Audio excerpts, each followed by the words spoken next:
Hello friends, ఈరోజు నేను popcorn చేయబోతున్నా. ఇది ఎలా చేయాలంటే ఫస్ట్ మనం ఉప్పు తీసుకొని, ఆయిల్ తీసుకొని, ఇంకా పసుపు తీసుకొని కలపాలి ఫ్రెండ్స్. స్టవ్లో వేస్తే పటపట పటపట అంటుంది ఫ్రెండ్స్. హలో ఫ్రెండ్స్, ఈరోజు మేము పాప్కార్న్ చేస్తున్నాం. ఎలా టప్ టప్ టప్ టప్ అంటుందో చూడండి.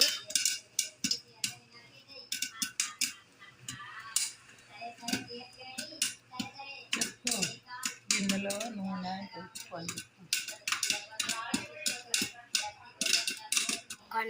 చూసారా, ఈరోజు మేము పాప్కార్న్ చేసాం. ఎంత పాప్కార్న్ చేసాం అంటే చాలా పాప్కార్న్ చేసాం. ఎన్ని పాప్కార్న్స్ ఉన్నాయి.